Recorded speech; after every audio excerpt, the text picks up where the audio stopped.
In this video, I'm going to talk about how to visualize numerical data.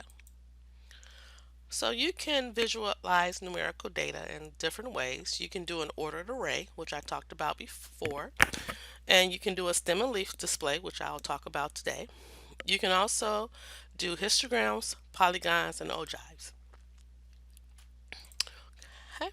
So a simple way to see how the data are distributed and where concentrations of data exist is to make a stem and leaf plot.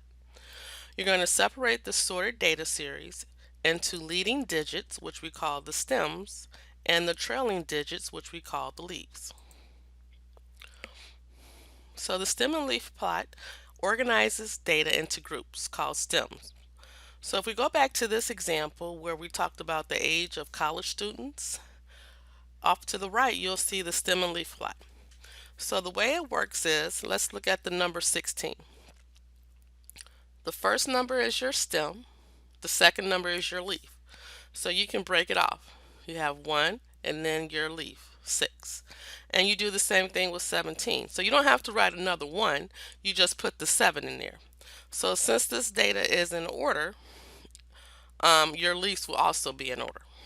Okay, generally you should want the leaves to be in numerical order. And then you go down to the 2's. The number is 20, so 20 would be the stem and the 0 would be your leaf. So if you were ever given a stem and leaf plot, you'll know how to read it. So this would be 20, and then you might have 21, and so on. So let's discuss how to do this in StatCrunch. So I have the ages. Let me go back up. Wrong way. I have the ages here. I'm going to delete these. Let me see if I can delete these spaces.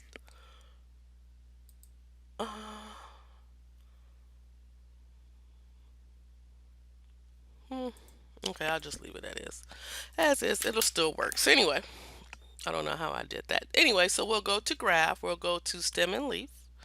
And I want to do the ages. Okay. You have a leaf unit. In this case, I want the leaf unit to be 1. And I hit compute, and it gives me my stem and leaf plot. And it should look just like the one that we have here. Okay. You cannot do a stem and leaf plot in Excel, unfortunately. All right, let's talk about how to visualize numerical data with a histogram.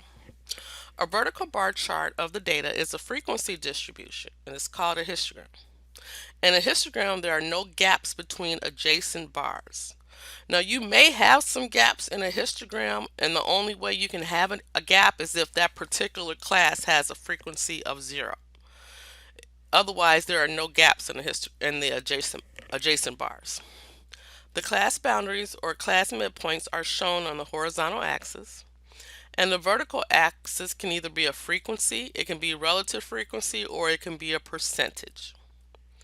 The height of the bars represent the frequency, the relative frequency, or percentage, whichever type of histogram you're going to make. So here's an example of a histogram. These are the classes, and then you have your frequency. So this is actually a frequency histogram. So if you look at the first class, it goes from 10 to 20. As you can see, your first bar here goes from 10 to 20. It has a height of 3 because that's the frequency. And then you go from 20 to 30. 20 to 30 is here. It will have a height of 6 because that's the frequency. Now, if you were going to do a percentage histogram, this vertical axis here where the green arrow is pointing to, you would have percentages listed here and not frequencies. So let's look at a question. Call centers today play an important role in managing day-to-day business communications with customers. Call centers must be monitored with a comprehensive set of metrics so that businesses can better understand the overall performance of these centers. One key metric for measuring overall call center performance is the amount of time spent speaking to customers on the phone. So the table given below, I actually have this table in StatCrunch, contains the data for the time and seconds spent by agents talking to 49 customers. So it says complete parts A and C, but we're going to just play around. We're going to see if we can create a histogram. So when you do your homework, it's not going to give you a blank graph and say draw a histogram. It's going to give you options like you see here. So you have an option. So we're going to draw a histogram. Okay, so I have my data in StatCrunch, and it's right over here on the left. It says talk time. So to do this, I'm going to go to graph, histogram, and I want to graph talk time. And I'm going to hit compute. So this is a histogram. Okay, so you got the general shape of the histogram. So if I go back to my PowerPoint, this is the histogram. And so if we look at our choices, we can pretty much eliminate this one and this one, because this one's off to the far right and this one is off to the far left. So basically I have these two histograms to pick from. Okay, this is a relative frequency histogram, and let me go back. I wanted to show you that because I did a frequency. So let me do a relative frequency. So let's go to histogram, talk time. The type I want is a relative frequency because the graph on the graphs here are percents. So you see percents on the vertical axis. So StatCrunch does not do a percent histogram. They do a relative frequency histogram. And relative frequency, you can just move the decimal over and change it to a percent. All right, so if I go back to StatCrunch, we want the type to be a relative frequency. Okay, so when I hit compute, now I have my relative frequency. So this one says 0.25. We basically know that's 25%. Okay, so if I look at this, I actually copied this and I put it on the slide. So this is the histogram that was created in StatCrunch. So if you look here, the one that matches closely to the answer is this. Okay, this will be the answer. And the reason I picked that is because if you look at the highest bar, it goes over 25%, and so does this bar here. It goes over 25%. So that's the best guess. However, if you look at these bars, we don't have the same amount of bars as the ones shown on the as one of the choices. So if you look here, we have a small bar, then another bar. And if you look here, we got this small bar, but then it shoots up and it's different bars. So I'm going to mess around with a StatCrunch to see if I can duplicate this graph here, the one on the far right. So what you can do is, if you look at each one of these graphs, they all have the same axis, 0, 240, 480. So what you can do here is you can click on this button here. And what that will do is open up your x-axis so you can get a better look as to what's on here. Okay, so looking at this, I can see that the histogram starts at 40, and it looks like it has a class width of 40 because the spaces between each bar is 40. So what I can do is I can go back to StatCrunch and I can put this information in. So I'm going to go to histogram. I want talk time. I want a relative frequency, and I want my first bin to start at 40, and then I want each of the bars to have a width of 40. Okay, so when I get compute, I basically have the same shape as that last histogram I've drawn, but this is a little bit better because now if you go back to this graph, that we just made in histogram looks like this graph exactly, because look at the bars. The bars match up now. Okay, so like I said, StatCrunch in your homework is StatCrunch is not going to give you a blank graph and say draw a histogram. It's going to give you an option. It's going to give you options, and you have to pick the one that closely matches. So I just wanted to fool around with histogram to see if I could get a graph that matches one of the choices, and I did. Okay, so looking at this graph, you can tell that the majority of talk time 25% is up in here. That looks like it's between 200 and 300 seconds. So that's about what, 60 minutes? No, 3 minutes. I'm sorry. So it seems like the majority of time spent on the phone is about 200 seconds because everything here is in seconds. Okay? So that's how you would read a histogram. It also looks like the lowest amount is in here. That's a little bit above 300, 300 seconds, and that will be about 5 minutes. Okay, so this is how you would read it. And like I said, this is in percent. You can also do a frequency. Now, there are other graphs that you can make. The first one is called a percentage polygon, and it's formed by having the midpoint of each class represent the data in that class, and then connecting the sequence of midpoints at their respective class percentages. Now, um, there's no command in StatCrunch or Excel that will create percent polygons. And once again, in your homework, it's not going to give you a blank canvas and say draw a percent polygon. You just need to come up with the general shape. So let's look at an example. So these data represent meal costs at 50 center city restaurants, and then we have 50 metro area restaurants. So these are the costs of the meals. So it's hard to compare histograms. So I have a histogram for a center city of the meal cost, and I have a histogram of the meal cost for metro area. So it's kind of hard to compare both of these histograms. So what you do is you can make a polygon, and this is how a polygon looks. Okay, this is a percent polygon, and that way you can compare both of these without having all those bars. So the question is, how do you get this? So I came up with a clever way of doing this.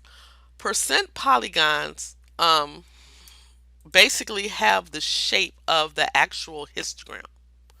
So what you can do is, if you go back to the definition, it says that percent polygons is formed by having the midpoint of each class and then its respective class percentages. Okay, so you're plotting the midpoint of the class with its corresponding class percentage. So if I go to this first graph here, this is Center City. I'm going to put a dot here at the midpoint. Okay, I'm going to put another dot here at this midpoint. I'm just going to put the dots right in the middle of the top of each one of these bars. And then I'm going to connect these bars. Now, I'm not very good at drawing, so I'm doing the best that I can. Go down, down, up, and then down. Okay? So if I were to delete this histogram, voila, there's my percent polygon. And if you look at this percent polygon, it matches this blue one. The blue one is Center City.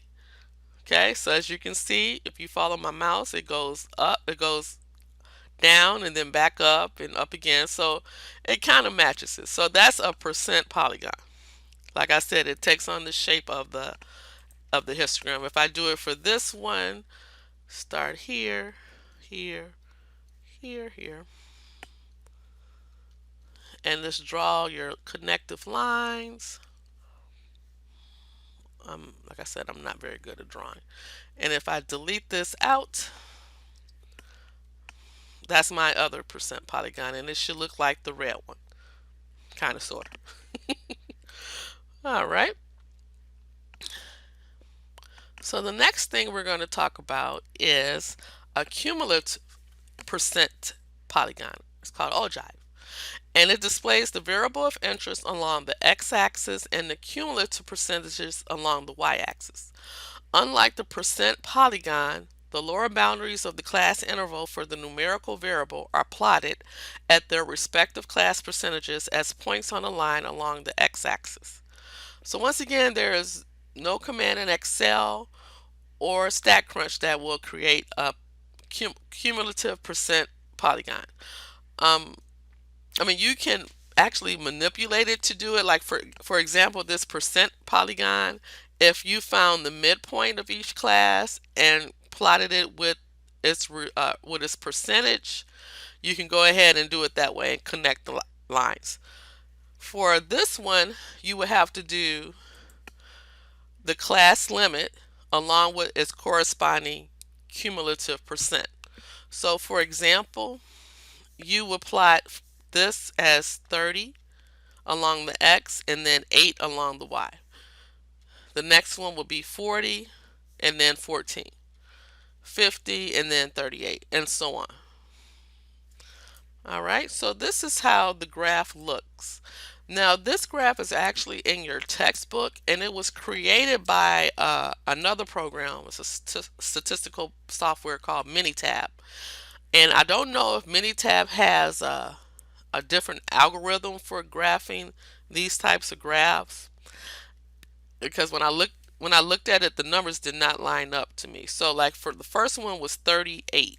So if you go to 30, it should go right here. So that looks about right. But then the next one was 40 and 14.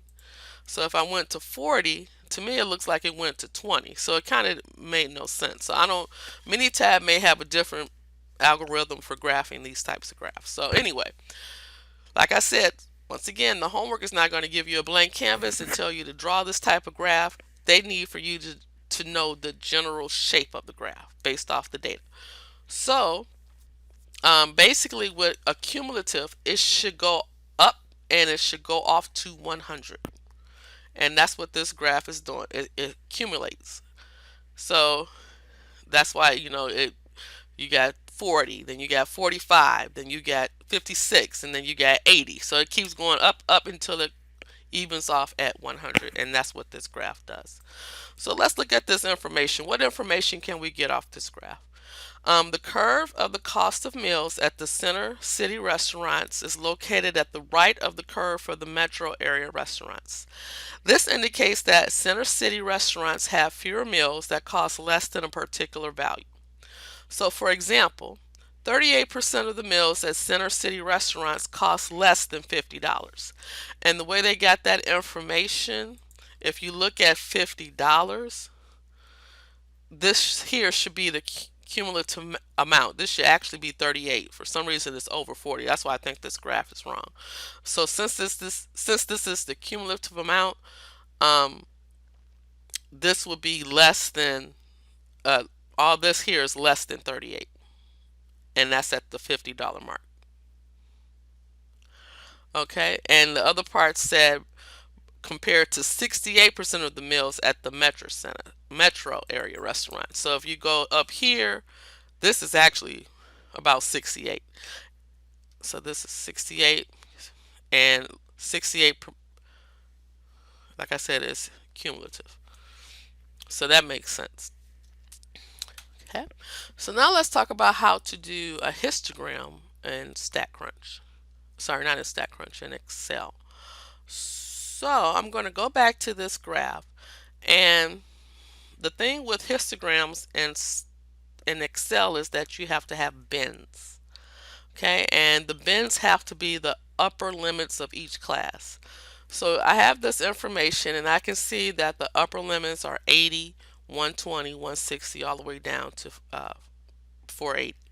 Okay, so what you can do is, I have my data, have my talk time, and I have my bins all the way up to 480. So, well, actually, you probably don't need that 480. Let's see.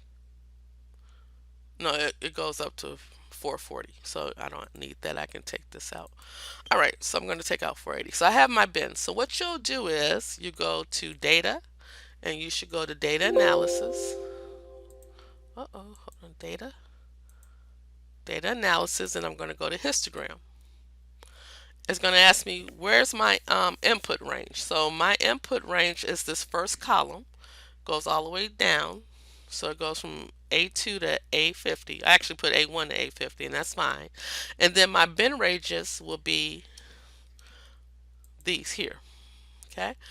Since I have labels on these, I want to make sure that I check mark labels because I do have talk time and bins listed. Okay. and then you want to click on chart output. I'm going to put this in a new worksheet. So I'm going to click OK. Okay, let's see. Oh, I have too many. Sorry. I'll put 11. There we go. Oh, I keep getting the error message. Okay, let's try one more time.